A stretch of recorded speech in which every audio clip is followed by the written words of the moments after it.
Me acompanhem, por favor, e vamos para a exposição da palavra do Senhor.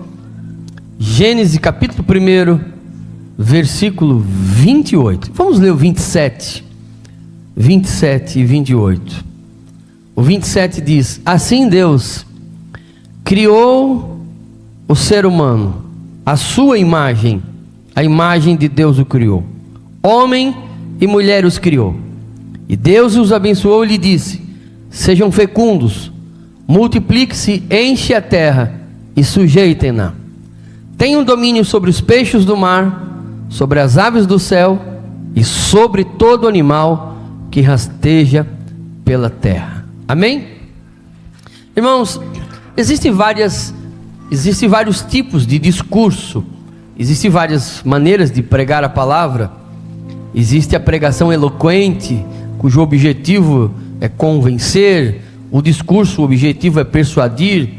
Mas a igreja primitiva, ela tinha uma forma de discurso que talvez para nós hoje já até não é tão comum, que é a homília.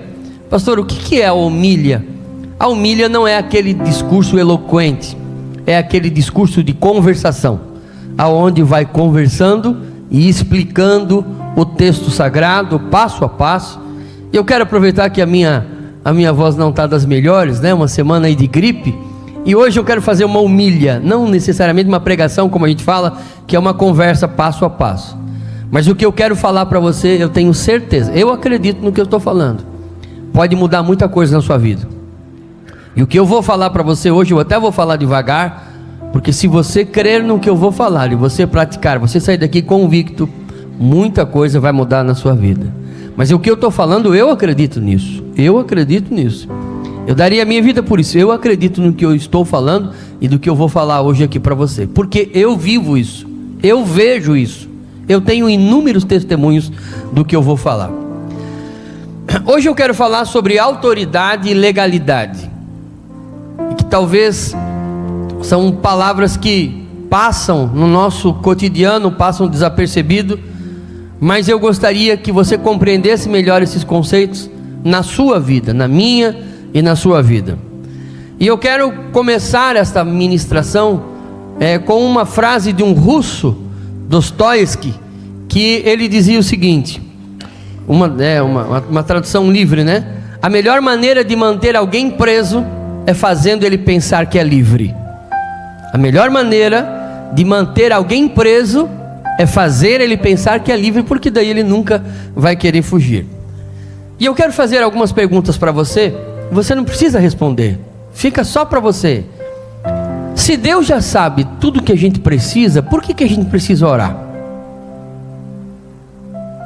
Dava para escrever até no papelzinho, né? Botar em cima do armário e dizer assim: ó, está tudo lá, Senhor. E ainda faço uma outra pergunta.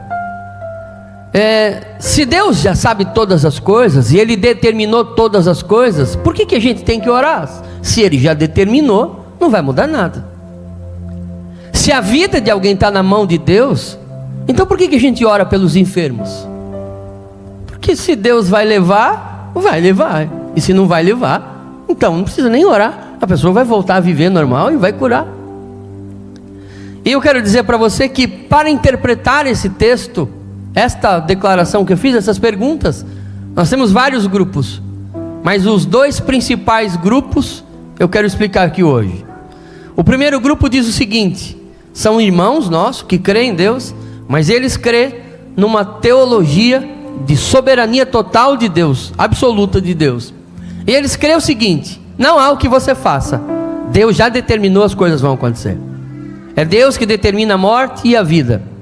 Não importa se você vai orar ou não orar, as coisas vão acontecer.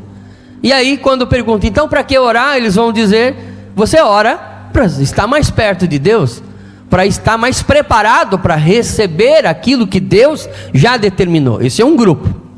Já tem o segundo grupo que vai no outro extremo, que diz o seguinte: na verdade, Deus não determinou nada. O que determina é se você ora ou não ora. Se você ora, a coisa acontece. Se não ora, não acontece. Vai lá para o outro extremo. O primeiro grupo coloca a responsabilidade dos fatos, dos eventos, totalmente na mão de Deus. E o homem não pode mudar absolutamente nada. Já o segundo grupo coloca toda a responsabilidade na mão do homem. E Deus não interfere em nada. Ou Deus está esperando orar para poder fazer. Mas eu quero apresentar dentro desse caminho bíblico, eu quero apresentar algo que talvez não seja muito comum para mim e para você. Quando alguém pergunta, por que Deus criou o homem e colocou ele na terra? A maioria de nós somos unânimes em dizer, claro, Deus criou o homem para adorar o seu nome. Sim ou não? Sim ou não? Claro, não é errado. Como os anjos adoram a Deus, como a natureza adora a Deus. Mas eu quero dizer para você que para adorar a Deus, Ele podia ter colocado nós lá no céu, não precisava nem ter colocado aqui na terra, mas é claro, é para adorar a Deus. Agora, o propósito da nossa estadia nessa terra, ele tem uma outra definição muito clara.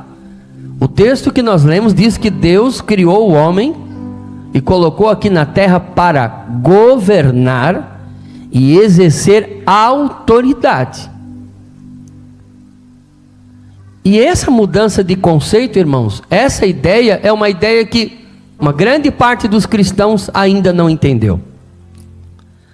Deus nos colocou nessa terra para governá-la e exercer autoridade.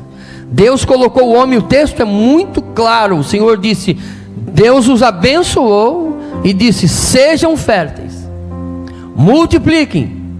Eu gosto de uma tradução que diz, inclusive a tradução católica, encham e governem a terra, dominem sobre os peixes do mar, sobre as aves do céu e sobre todos os animais que rastejam pelo chão. Deus colocou, irmãos, olha, pensa comigo aqui. Deus criou tudo, absolutamente tudo. Na quinta-feira eu falei das evidências de um Deus trino, que em tudo que Ele pôs a mão, Ele deixou a sua evidência, e a maioria daquilo que você vê também é trino. Quando você olha para cima, para o céu, você vê um céu trino. O céu atmosférico, que é isso que a gente vê. O céu sideral, que é onde estão as estrelas, as galáxias. E o céu espiritual, aonde vivem os anjos, que também são três: os anjos, os seres espirituais e os anciões. São três lá no céu, três visões. Quando você olha para os anjos, eles também têm três classificações. E cada classificação dessa tem três formas de anjos. Esse Deus que criou todas as coisas, irmãos, já tinha o seu reino espiritual definido. Lá ele é adorado, lá ele é exaltado. Ele então cria, a Bíblia diz, ele criou os céus, porque são três, e criou a terra, porque é uma. Deus governa nos céus. Deus instituiu nos céus as suas leis, os seus princípios, e Ele também instituiu princípios aqui na terra.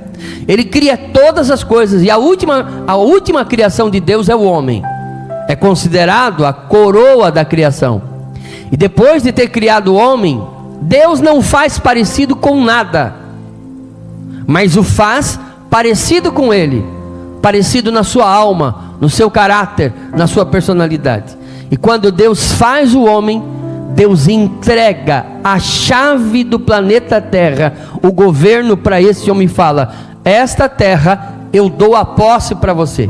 Agora olha para mim, irmãos. Deus não deu a terra como propriedade. Não, a terra não é tua para te vender, fazer o que tu quiser. A posse da terra é sua. Eu sei que aqui tem irmãos que têm casa própria, outros que pagam aluguel e outros que têm casa de aluguel. Para você entender melhor, eu vou usar bem a ilustração da casa de aluguel. Você tem sua casa de aluguel, a pessoa vai vir, vai te procurar e vai dizer: olha, eu queria alugar a sua casa. Ok, você pode alugar minha casa. Tá, e quando que você faz um contrato, e nesse contrato você dá a ela alguns direitos, sim ou não? Você pode entrar, pode sair, pode fazer o que você quiser.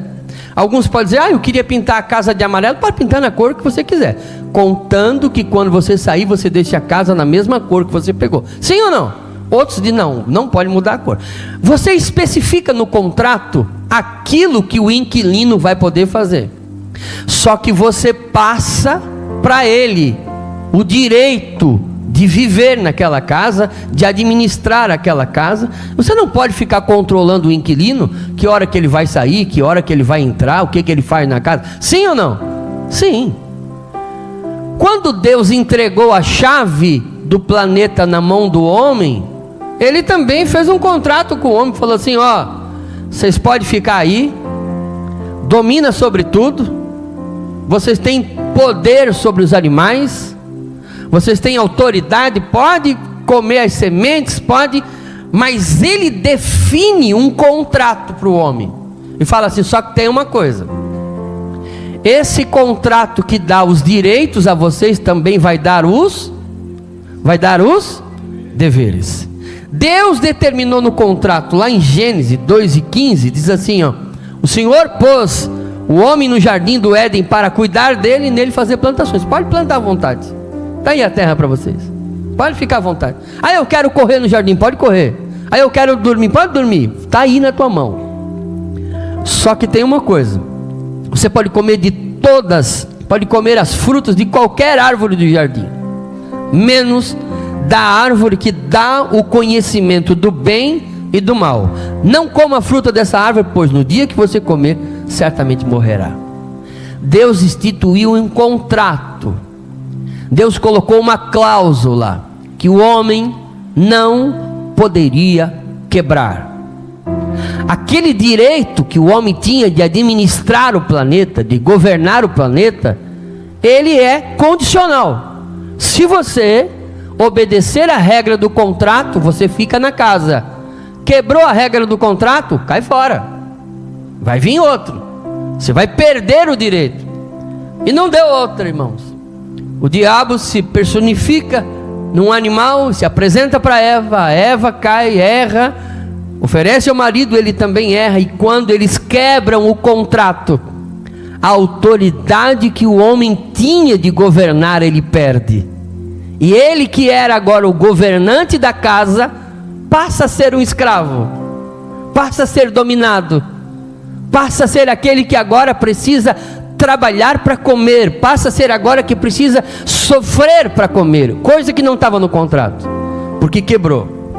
Mas Deus teve misericórdia do homem, teve misericórdia, havia um plano de restauração, e Deus falou: ó, tá bom, pecou, falhou, está aqui, tem um plano já preparado.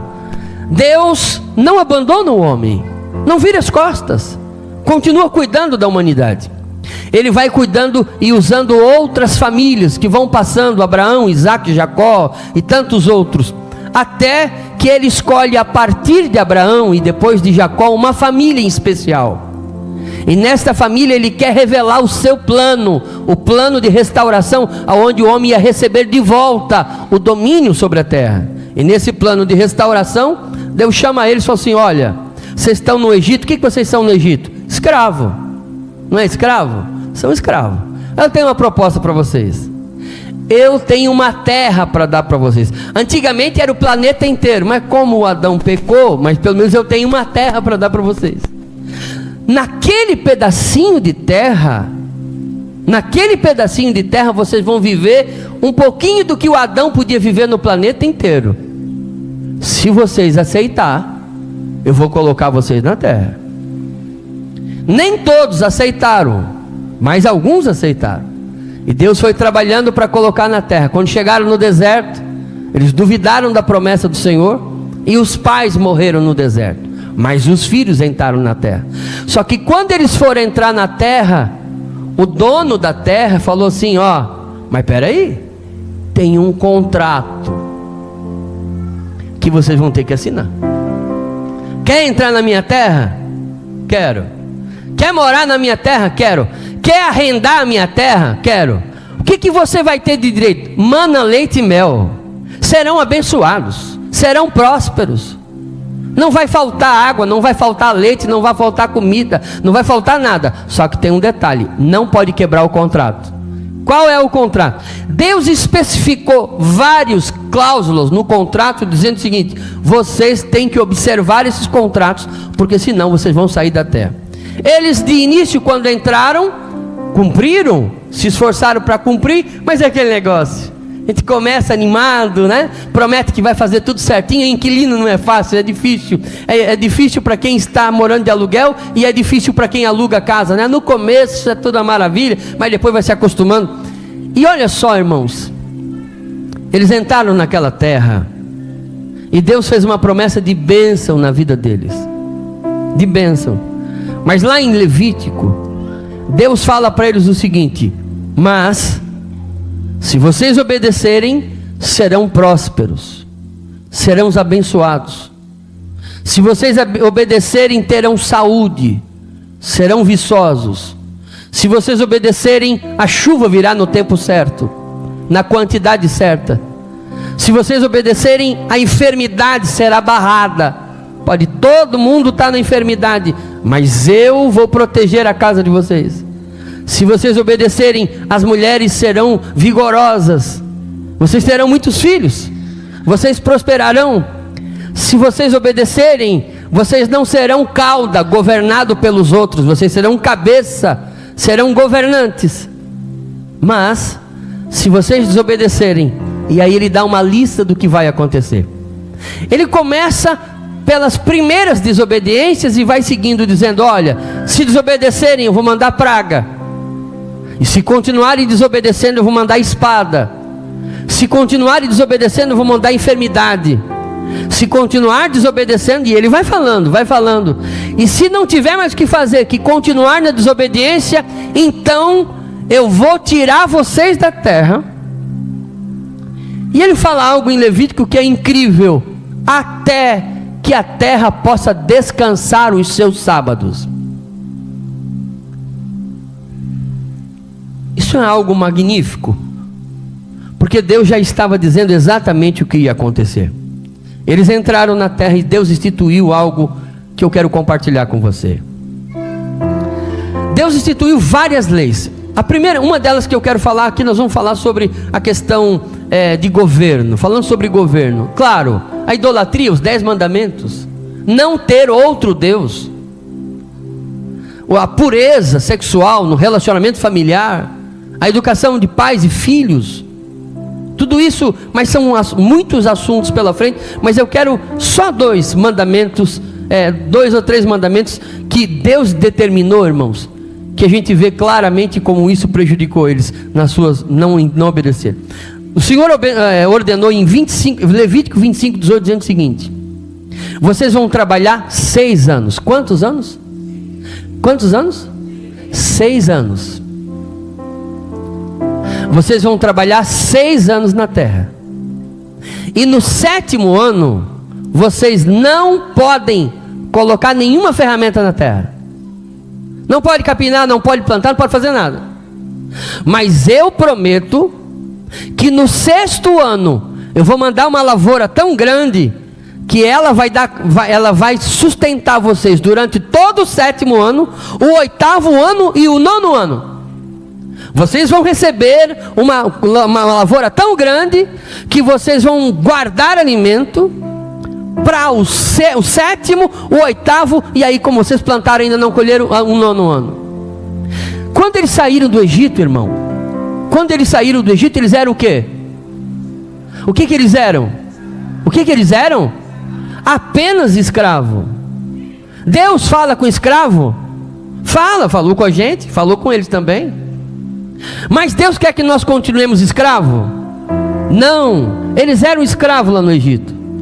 E do que vive um escravo, irmão? Qual que é a motivação de um escravo? O escravo tem 2 motivações. A primeira é a comida, e a segunda é a vara. Quando o escravo faz tudo certinho, o que ele ganha? Só comida para comer. E quando ele faz errado, o que ele ganha? A vara.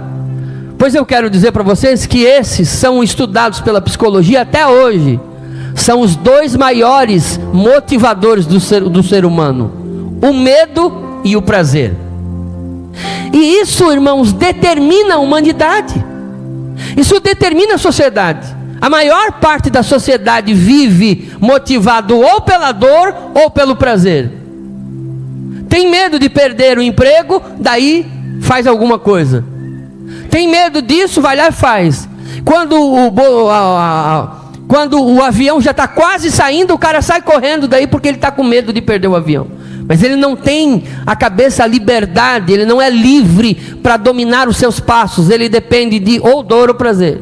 É motivado pelo doce por causa do prazer. É motivado pelo celular por causa do entretenimento que produz prazer. O prazer e o medo estão na vida do ser humano. E quem vive dominado pela dor e o prazer é escravo.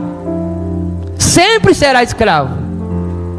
É aquela pessoa que não consegue acordar no horário para estudar, para trabalhar, para acordar mais cedo. É aquela pessoa que não consegue aproveitar o tempo. É aquela pessoa que...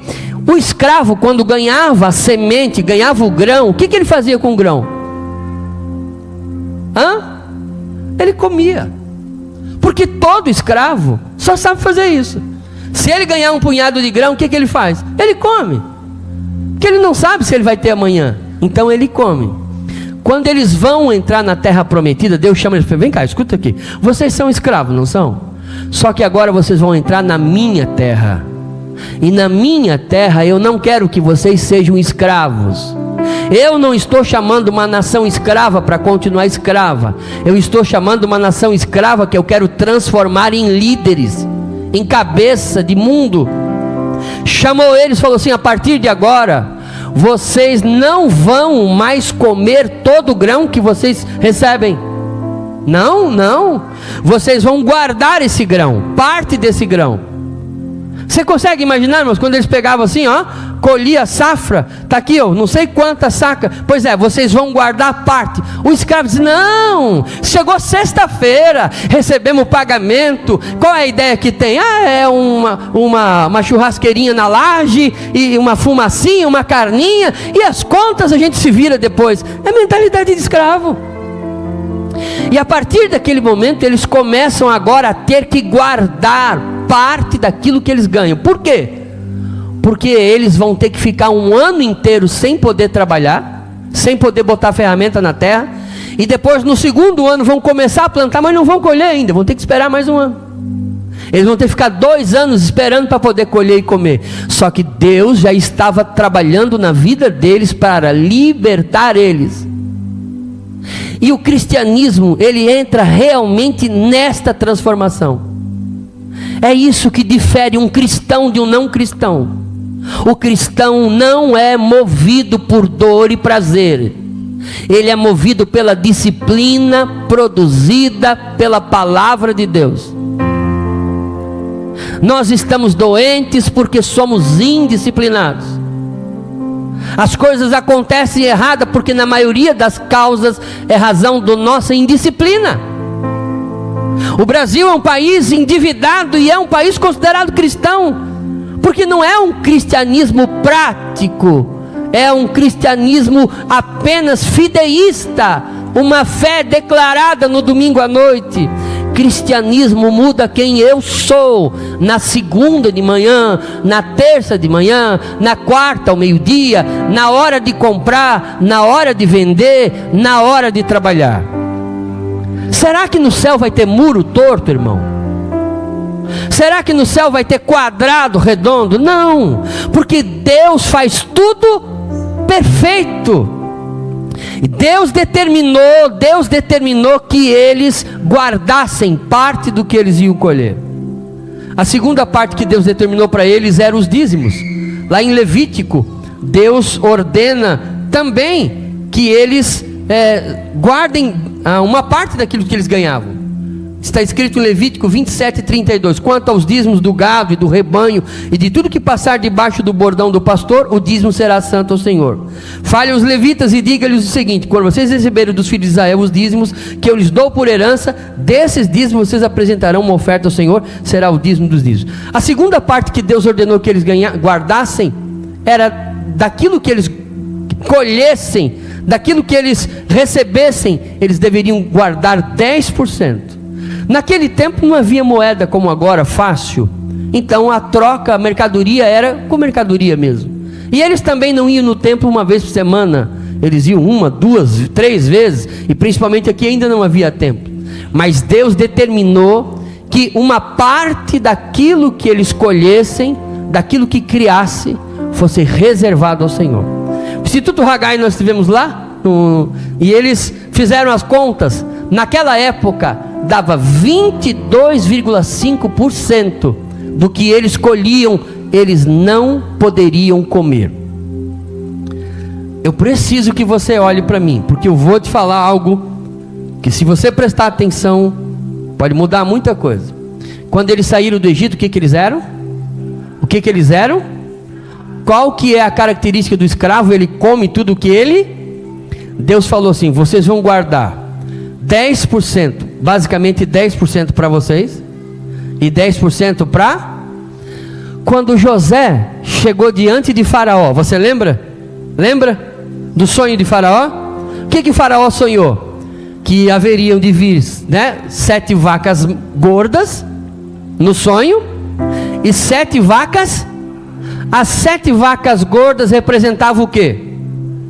7 anos de fartura, bonança, sim ou não? E as 7 vacas magras? 7 anos de miséria. Alguém conseguiu interpretar o sonho? Tiveram que chamar quem? Um hebreu. E o José chegou e falou o sonho. Não, o sonho é o seguinte: 7 anos de fartura e 7 anos de miséria. E agora, o que nós vamos fazer? Ele deu um conselho. Faraó, quer um conselho? Eu vou dar um conselho da minha família, da minha raça, do meu povo. Ninguém sabe, mas eu vou te dar de graça. Ah, é? Qual é? O meu povo, a minha família tem o hábito de guardar. Guarda 1/5 de tudo aquilo que for colhido agora, que na hora da miséria a gente não vai passar dificuldade. O faraó falou assim: de onde é que a gente vai arranjar alguém que contabiliza aquilo que entra e aquilo que sai? Colocou José. 1/5 representa 20%. Se você olhar em Levítico, é aproximadamente 21, 22%. E José falou 20%. O que Deus fez? Irmãos, quando que o Egito ficou rico? Durante os 7 anos de fartura? Foi? Não. Quando que eles enriqueceram? Durante os 7 anos de... não pode ser verdade. Não, eles enriqueceram durante os 7 anos de miséria, foi isso? Não pode, porque como é que vai enriquecer na miséria? Mas eles enriqueceram durante os 7 anos de... Porque a lei de Deus, ela funciona, irmão. Não sai daqui, irmão. Não sai, fica aqui. Quando você gasta tudo que você... Quando eu e você gastamos tudo que nós ganhamos, nós estamos pecando, estamos quebrando o contrato do aluguel, porque ele falou assim: eu te coloquei para governar, e você está sendo governado. Quando você vai para a TV e assiste tudo quanto é propaganda, e você acaba comprando o que não precisa, para impressionar quem não te conhece, com dinheiro que você não tem, você está sendo escravo, irmão. Aí nunca vai sobrar dinheiro para você ofertar na casa do Senhor, para você dar dízimo, para você ajudar ninguém, nem para ajudar ninguém. Não, eu não dou dízimo, mas eu ajudo. Não ajuda, você nem se ajuda, que dirá os outros. Esta palavra precisa estar no meu e no seu coração. Mas pastor, se o senhor soubesse quanto eu ganho, o senhor não ia falar uma besteira dessa. Pois eu vou continuar dizendo. Porque não é quanto você ganha que muda a sua vida, é o quanto você guarda e o quanto você gasta. E se você olhar as estatísticas, você vai ver que as pessoas mais endividadas não são as que menos ganham, são as que mais ganham. Porque o princípio é o mesmo. Se você ganha um salário mínimo, se você vive por princípios, se não dá de comer alcatra, chama ovo frito de filé mignon. Se não der de ir no shopping, vai ali do lado, compra um sorvete e vem para cá. Mas não seja escravo. A mentalidade é que precisa mudar. É a cabeça que tem que mudar. Não seja escravo, irmão. Você nunca vai prosperar na vida se você for um escravo. E Deus falou para eles: eu chamei vocês para ser cabeça, não foi para ser cauda. Mas eles obedeceram? Parte deles sim, em partes não.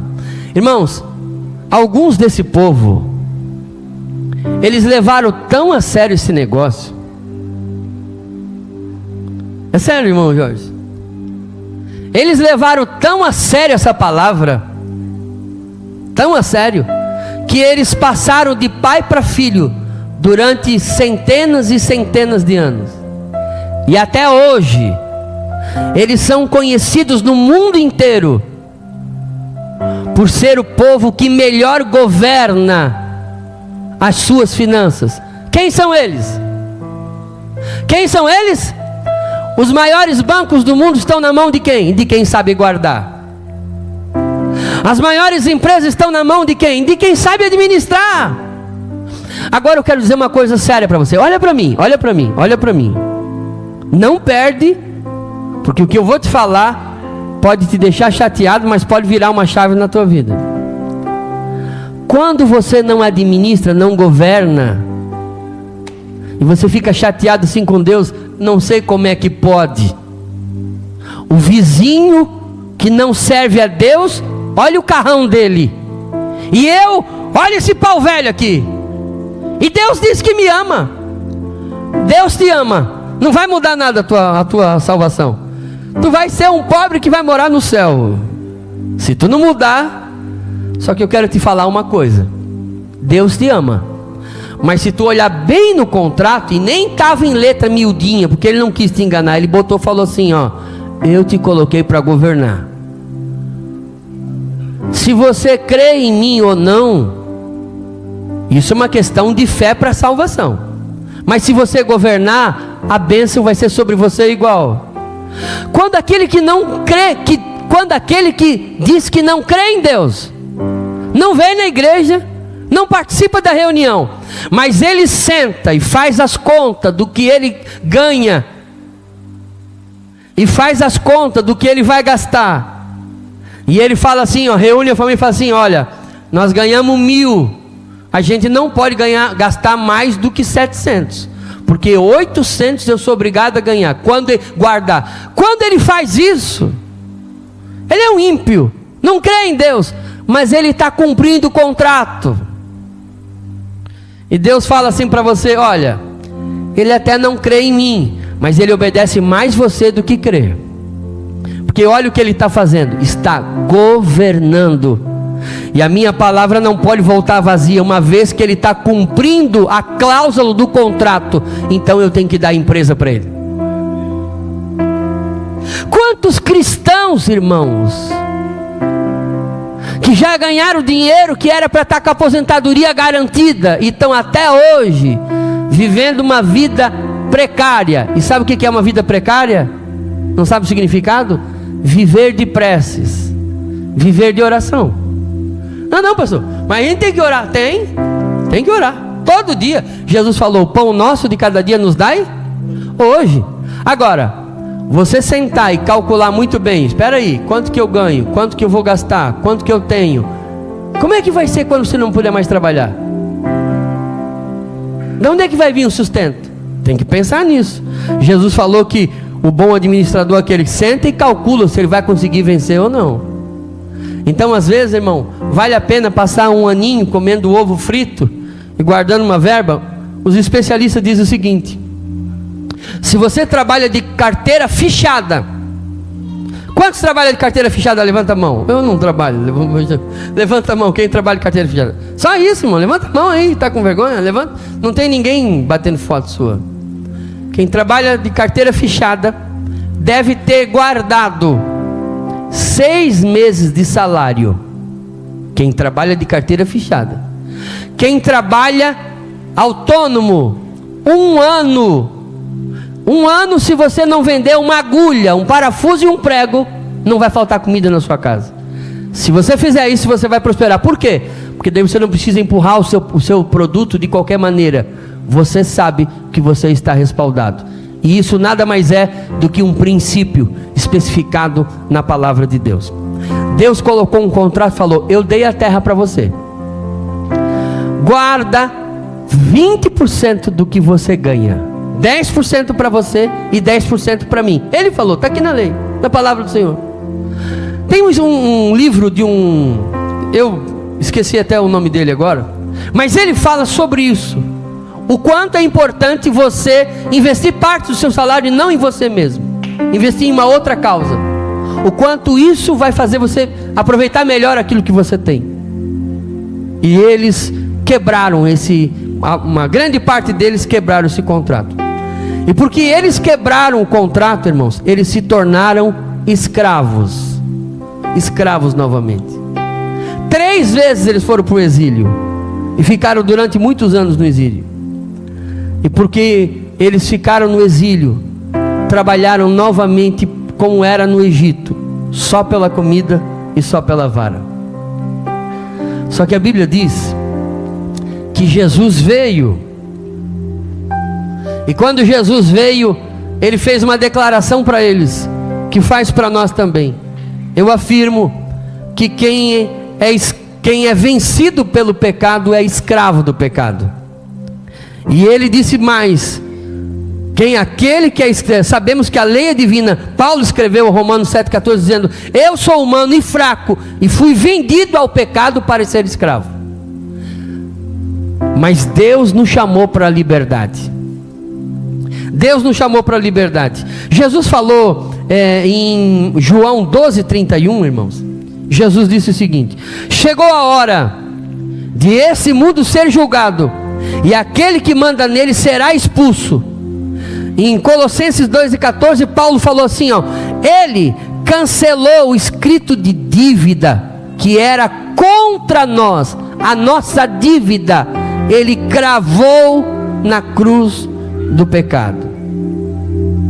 Agora, a parte mais interessante que eu acho é quando Jesus se encontra com Lúcifer lá no deserto. O que o diabo falou para ele? Se tu se prostrares e me adorar, eu vou te dar todo esse mundo, porque ele é meu e eu dou a quem quiser. Deixa eu perguntar para você, Jesus falou que ele estava mentindo, sim ou não? Jesus falou, não, é mentira tua, esse mundo não é teu. Jesus falou isso ou não? Por que Jesus não falou? Porque ele estava, o diabo estava certo. De fato, o governo do mundo está na mão do diabo. As pessoas estão escravas, os sistemas, os governos.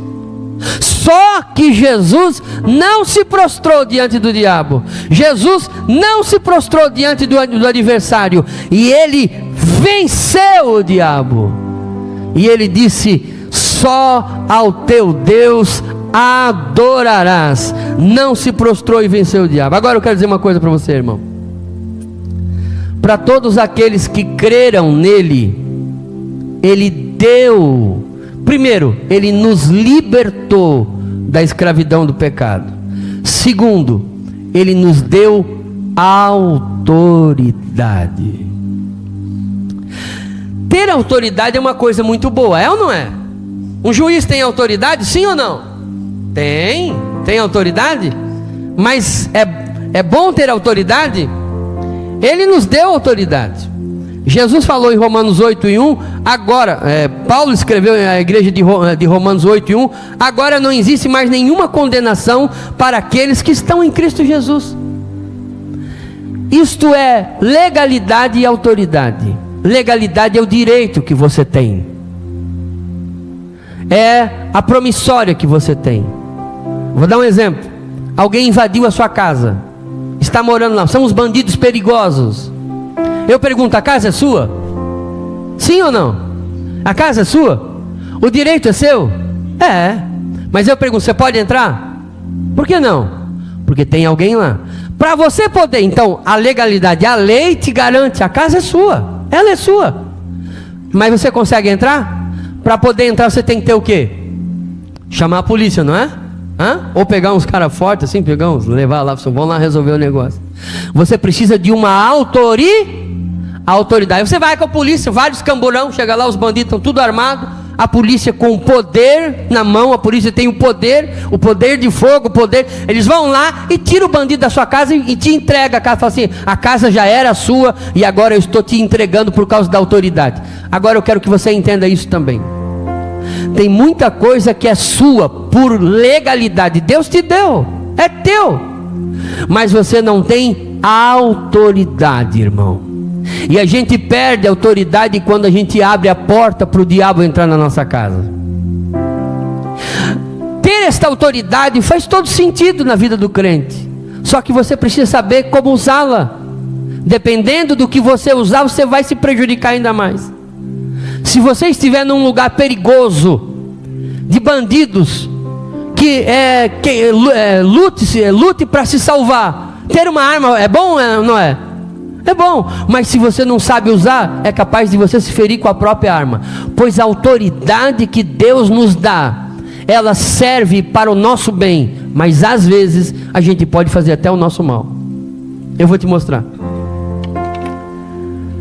Tinha um irmão em Brusque, que ele um dia falou para nós o seguinte: olha, meus filhos, os filhos deles eram menor, os meus filhos estão virados da breca.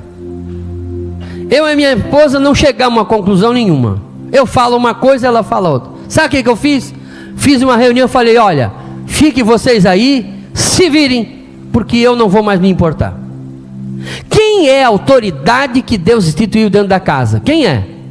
O homem? Sim ou não? O homem. Quando aquele homem falou que a partir de agora ele estava abrindo mão da sua autoridade, quem na cabeça dele ia assumir a responsabilidade? Ele imaginou quem? A mulher, sim ou não? Não é verdade. Porque esta autoridade que ele estava entregando, Deus entregou para ele, ele estava entregando na verdade para quem? Para o diabo. Irmão, se você olhar essa família, você não consegue acreditar no que aconteceu. Virou um inferno aquela casa. O irmão molestou a própria irmã, o outro matou o próprio irmão e ficou louco. Olha, irmãos, é terrível.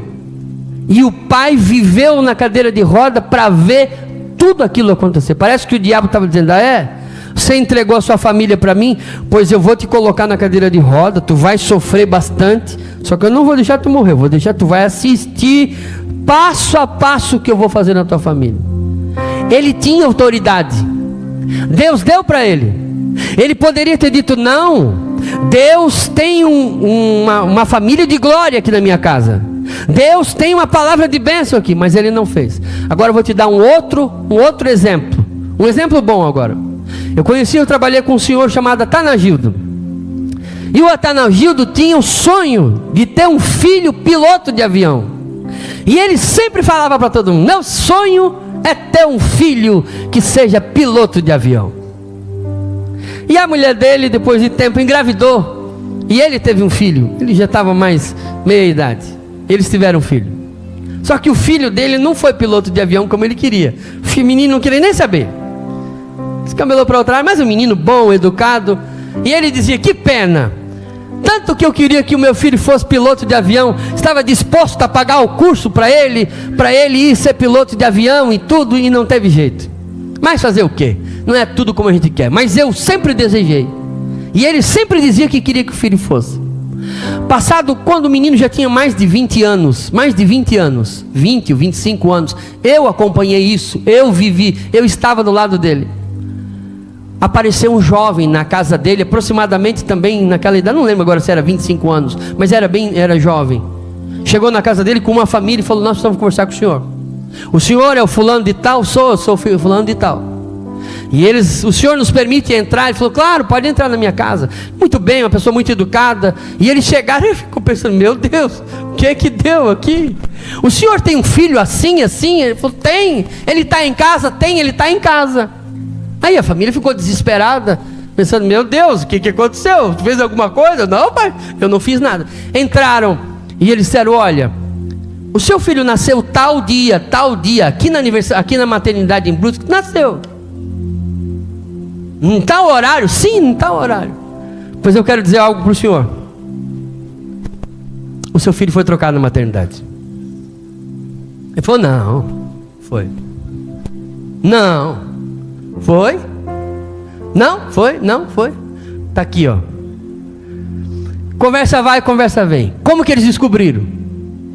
O outro menino, ele servia na aeronáutica em Florianópolis.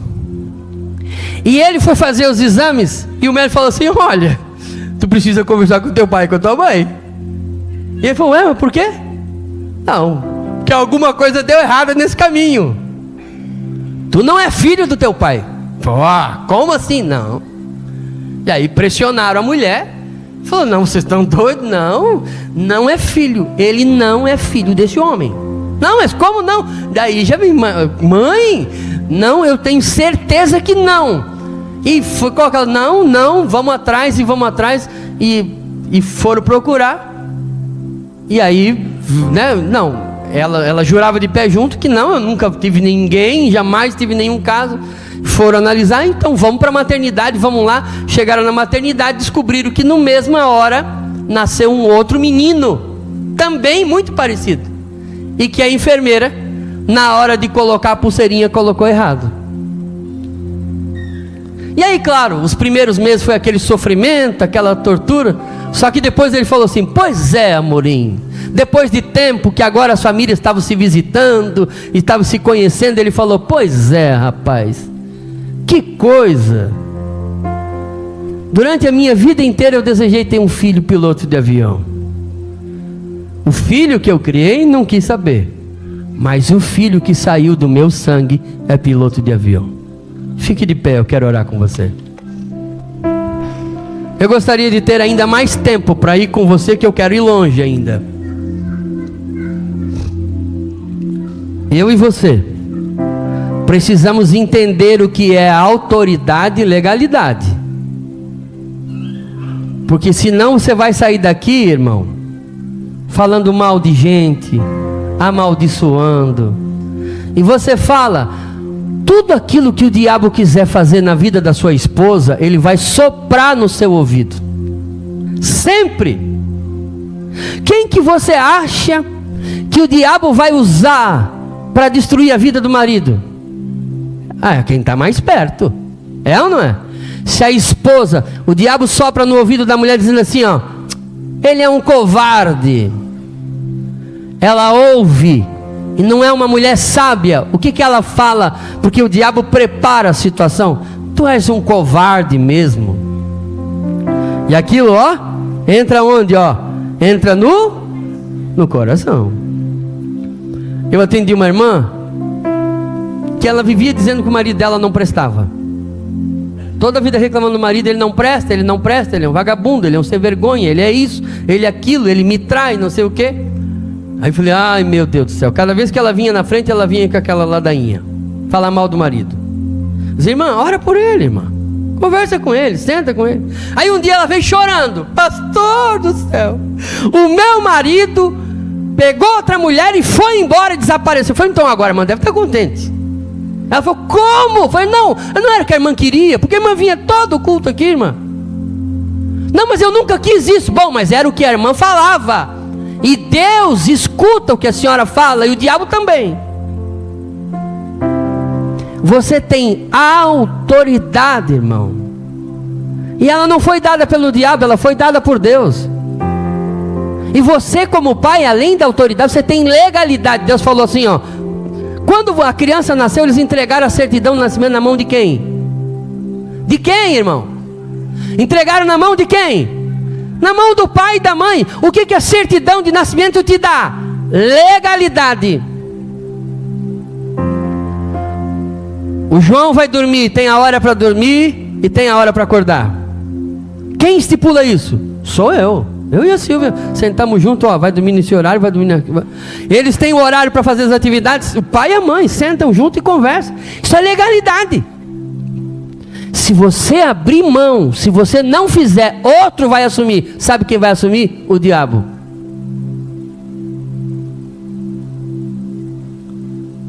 Pastor, mas o que é que eu preciso para fazer com que o meu direito seja validado? A autoridade. E essa autoridade vem da onde? Vem de Deus, irmão. Então, olha só que interessante. Em Mateus capítulo 6, Jesus nos ensina a orar o Pai Nosso. Sim ou não? Pense comigo o seguinte. Ele fala o seguinte: Pai Nosso que estás no céu, santificado seja o teu nome. Sim ou não? Venha a nós o teu reino, e seja feita a vontade de quem? Por quê? Por que Jesus ensinou nós a orar dizendo, seja feita a tua vontade? Eu pergunto, Deus precisa que eu ore para Ele fazer a vontade dEle? Precisa? Precisa? Precisa. Quando Deus colocou o homem dentro de casa, quando Ele colocou o homem no planeta Terra, Ele falou assim, ó, está aqui a chave, a casa é sua. Ô irmão, pensa comigo, Deus é amor, sim ou não? Deus quer alguma família destruída? Deus quer família de crentes, filho desviado? Deus quer filho de crente nas drogas? Deus quer filho de crente no presídio? Mas tem? Foi Deus que botou? Ué? Mas então como é que pode? Se Deus é amor, se Deus ama aquela família, os filhos de crente estão lá no presídio, como é que pode? Deus entregou a chave assim, ó, na mão do pai e da mãe, ó, deu autoridade para o marido e falou assim, essa casa é sua, essa família é sua responsabilidade. Olha só, irmão, quando Ele deu a chave na mão do homem, talvez você não tenha ouvido isso ainda, mas isso é muito sério. Quando Ele entregou a chave na mão do homem, assim, vem cá, para mim, não vou assim, ó. Quando Ele entregou a chave na mão do homem, falou assim, ó, tá aqui, ó. A partir de agora essa família é sua. Sua responsabilidade. Se você não pedir nada, eu vou ficar aqui, porque eu entreguei para ti. E Deus rege todas as coisas por princípios. Se Ele colocou lei, Ele pode quebrar a lei que Ele criou? Pode? Não. Então Ele fala assim, ó, tá aí, ó, a chave está na sua mão. Só tem um jeito agora de eu entrar na sua casa. Hã? A oração do Pai Nosso. Venha a nós o teu, e seja feita a tua. Para Deus entrar na casa do presbítero, irmão Valdeci, o irmão Valdeci precisa acordar de manhã e dizer assim, Deus Santo, eu sei que o Senhor deu o governo dessa casa para mim, eu sei disso, mas eu gostaria muito, eu quero muito, que nesta casa seja feita não a minha vontade, mas a tua vontade. Não, você não entendeu. Se ele acordar de manhã, ele não vai fazer isso, que ele é um homem crente. Vem cá, Carlos, vem cá, tu vai ser o do capeta agora, vem cá. Vem aqui. Fica aqui, tu vai ser o Golias, fica aqui do lado aqui, ó. Olha só, irmão. Olha o que eu vou falar para você. O menino pode estudar até dizer chega, pode ser trabalhador, pode fazer o que ele quiser. Se esse homem aqui, abre a tua mão, chegar de manhã, ele tem a chave da casa dele, da família, o governo. Se ele chegar de manhã, olhar para o menino e falar assim, tu és um burro,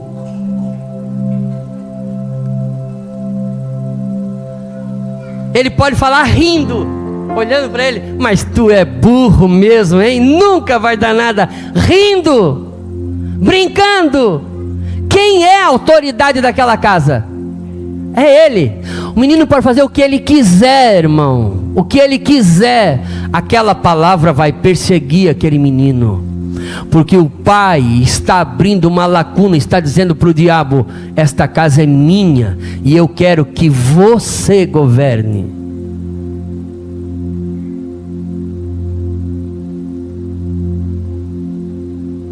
Se esse menino encontrar Jesus depois, Jesus vai trazer ele aqui e vai dizer assim, vai usar alguém e fala assim, ó, tem uma maldição contra a tua vida, mas agora ela vai ser quebrada pelo sangue de... Mas enquanto isso, aquele menino vai padecer. Por isso, pega essa chave que você tem de governo, homem. Irmãos, escuta aqui para mim, olha para mim. Por que você acha que o diabo está investindo tanto no feminismo? Cadê os homens, irmão? Graças a Deus pela vida das irmãs que vêm na terça-feira. Mas vou dizer para você que as mulheres não precisavam vir. Espiritualmente não precisava vir. Só as mulheres que não têm marido crente. As mulheres crentes não precisavam vir no ciclo de oração. Só precisava vir os homens. Não, pastor, não, a mulher precisa orar. Ela precisa orar, mas quem cobre a mulher não é, quem cobre a mulher não é a mão dela. Quem cobre a mulher espiritualmente é o homem. Numa casa onde o homem é um sacerdote, a bênção do céu está sobre a vida dela. Ah, pastor, quer dizer que a mulher precisa orar? Claro que precisa, todos precisamos. Mas você está entendendo que a hierarquia, quem tem que orar primeiro, quem é? É o homem. Se tiver chovendo canivete, trovoada, as mulheres poderiam ficar em casa porque estão doentes. Mas se os homens viessem, quando eles voltassem para casa, a mulher, olha, não pude estar na oração, ele ia estender a mão sacerdotal sobre ela e dizer: não te preocupe, a bênção do Todo-Poderoso está nessa casa. Teve um pastor nos Estados Unidos que ele acabou com todos os departamentos da igreja. Não tem mais adolescente, não tem jovem, não tem mulher, não tem nada. Tudo é igreja. Só tem um departamento, homens. Por que o diabo está investindo no feminismo? Porque ele precisa tirar esse homem. Porque a chave do governo está na mão de quem? Do homem. A chave do governo está na mão de quem? Se esse homem, escute o que eu vou falar. Se esse homem levanta de madrugada, levanta as mãos santas sobre aquela casa, sobre aquele lá. Não, o que eu estou falando para você agora, você era para estar arrepiado, pulando lá em cima do ar-condicionado. Se esse homem acorda mais cedo, e ele estende a mãozona cheia de dedo assim, ó, sobre aquela casa, e ele abre aquela boca santa que Deus deu, e ele começa dizendo: bendito sejas tu, eterno nosso Deus, Rei de todo o universo, que me destes a autoridade sobre esta casa, pois eu declaro mais uma vez, mais este dia, que eu quero muito que o Senhor seja o governante. Eu quero muito, Senhor, que eu entrego a chave da minha família nas tuas mãos, e declaro que o João, a Júlia e a Silvia são propriedades tuas, e eu sou teu, para a tua glória. Não tem demônio que coloca o pé naquela casa. O diabo passa na frente, sapateia, mas fala: aí eu não posso entrar. Aí você vai dizer para mim assim, ó: não, pastor, mas como é que o senhor pode provar isso? Posso. Quem falou isso foi Jesus. Jesus falou que antes de um valente entrar na casa para tomar os bens e a família, ele precisa primeiro amarrar o outro valente que está dentro de casa. Claro que em primeira instância ele estava falando dele, que entrou e amarrou o valente diabo e pegou todo esse povo que é a família de Deus e trouxe para cá. Mas assim como ele fez com a família chamada igreja, o homem também faz com a sua família. Quando o diabo quer tomar uma família, ele precisa amarrar o valente, mas em nome de Jesus. Essa palavra veio do céu para dizer para você, homem. Irmãos, o diabo está... Irmãos, nós somos na formatura. A maioria das mulheres que estão estudando, a maioria de quem está se formando é mulher. A maioria que está na rua evangelizando é mulher. As campanhas, consagração de homem é 3, 4 gatos pingados, ainda dormindo ainda sentado, dormindo ainda de joelho dobrado.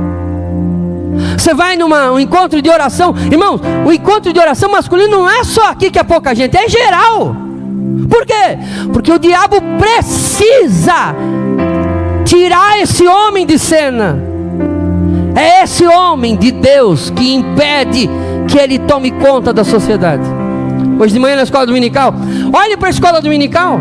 Quantos homens vêm na escola dominical? Quem é o sacerdote da lei dentro de casa? É um homem. Hoje de manhã nós estávamos comentando aqui na escola dominical. Hoje já tem jovem que colocou na cabeça que é um gato, é um cachorro, e anda no shopping de 4 pés latindo. Aí você olha e fala: ai meu Deus, que cúmulo. Eu não falo isso. Eu falo: que pena, que sofrimento. Sabe por quê? Onde é que está o pai desse jovem? Na Alemanha, irmãos, hoje já começa a ser normal o casamento com animal. Onde é que está o pai desse jovem?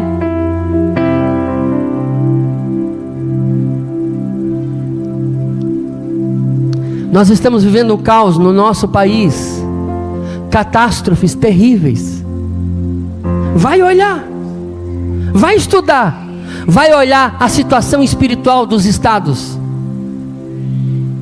As portas abertas, que estão abertas de pecado, de prostituição e tudo quanto é coisa que você imagina. Quando o homem está dominado pelo diabo, ele transfere a chave, ele dá a chave na mão do diabo, ele entrega a chave e aí o diabo faz o que ele quer. Mas hoje Deus trouxe a igreja aqui nesse lugar. Hoje, você homem, está sendo chamado para assumir o seu lugar. As mulheres estão sendo enganadas, irmãos. As mulheres estão falando mal do marido. Isso aí é um trouxa mesmo. É? Só que é esse trouxa o canal que Deus tem para abençoar a tua vida. Se você fosse sábio, você nunca falava isso. Você dizia: esse homem é um homem de Deus, ele só precisa acordar, mas eu estou orando para que o Senhor desperte a vida dele. Eu tenho um santo homem de Deus dentro da minha casa. Hoje ele está meio capenga, mas eu creio na vitória desse homem. E quando Deus levantar ele, a nossa casa vai ser diferente. Pois hoje eu quero orar. Obrigado, meus obreiros. Obrigado, queridos. Hoje eu quero orar por esses homens, com esses homens. Você, homem, você não é fraco. Você não é um coitado. Você não nasceu para ser escravo. Você não nasceu para ser aquele que massacra, que pisa a mulher e os filhos. Você não é escravo do diabo. Você não nasceu para ser irado. A Bíblia diz que a ira pode dar lugar ao diabo. Você nasceu para ser um vaso de Deus e exercer governo sobre a sua casa. E eu quero te convidar, homem, para vir aqui à frente e nós vamos orar. Saia do seu lugar e vem aqui, homem. Vem aqui. Você que recebeu o chamado de Deus, a instrução de Deus na sua vida, e você que está decidido através dessa palavra a assumir o seu sacerdócio, vem cá. Eu quero orar com você. Nós vamos orar. Todos. Não fique ninguém no seu lugar. Ah, eu não quero. Tudo bem, é um direito seu. É um direito seu. Mas lembre-se do que eu falei. Lembre-se do que eu falei. Será que o pastor Gessé consegue fazer essa oração, pastor Gessé? Lembre-se do que eu falei. Ou você se posiciona, ou você se posiciona e assume o seu lugar, o seu compromisso, sua responsabilidade. Todos. Não quero, fique no seu lugar, não tem problema. Mas nós vamos orar. Oh Jesus.